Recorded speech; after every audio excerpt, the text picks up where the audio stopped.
প্রত্যেকটি জেলায় আমরা আমাদের আহ্বায়ক কমিটি করার কার্যক্রম চালিয়ে যাচ্ছি। ইতিমধ্যে উত্তরাঞ্চলের 32টি জেলার মধ্যে 20টি জেলার আহ্বায়ক কমিটি হয়েছে এবং আমরা আশা করছি ডিসেম্বরের মধ্যে বাংলাদেশের প্রত্যেকটি ওয়ার্ড পর্যন্ত এনসিপির আহ্বায়ক কমিটি হবে। আমরা মনে করি আগামী নির্বাচনে শক্তিশালী অবস্থান ধরে রেখে সংসদে জনগণের প্রতিনিধিত্ব করার জন্য এনসিপির সাংগঠনিক ভিত্তিকে শক্তিশালী করা অনেক বেশি গুরুত্বপূর্ণ। সেই লক্ষ্যে আমাদের উত্তরাঞ্চল এবং দক্ষিণাঞ্চলে আমাদের এই কমিটি গঠনের প্রক্রিয়াটি চলছে।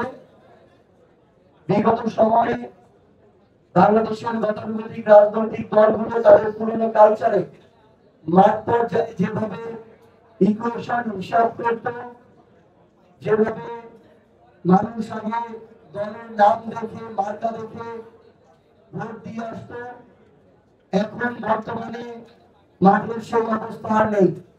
এখন যারা পুরাতন রাজনৈতিক কালচারের উপর আস্থা রেখে মনে করছেন যে শুধুমাত্র নির্বাচনের কয়েকদিন আগে আবারও মাঠে গিয়ে আপনারা জিতে আসবেন, যেটা আপনারা পূর্বে করতে পেরেছিলেন, আপনাদেরকে আমরা বলতে চাই যে সময় থাকতে আপনারা মাঠে গিয়ে জনগণের কথা শুনুন, বোঝার চেষ্টা করুন।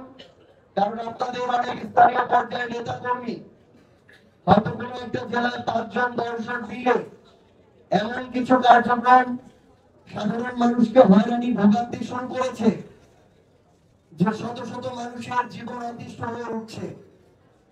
এগুলোকে পাশ কাটিয়ে আগামীর বাংলাদেশে নির্বাচনের কয়েকদিন আগে মাঠে গিয়ে ভোট পেয়ে জিতে আসার কোনো সম্ভাবনা নেই। আমরা আপনাদেরকে আহ্বান করব, আপনারা মাঠে যান এবং আমরা আমাদের জায়গা থেকে এনসিপির যারা নেতাকর্মী আছেন তারা যেভাবে মাঠে যাচ্ছেন কাজ করছেন, আমরা আশাবাদী যে আগামীতে মাঠ পর্যায়ে বাংলাদেশের মানুষ আর কোন দল কিংবা মার্কার প্রতি অন্ত থাকবে না। সেই সময় 24-এর অভ্যুত্থানের মধ্য দিয়ে শেষ হয়ে গিয়েছে।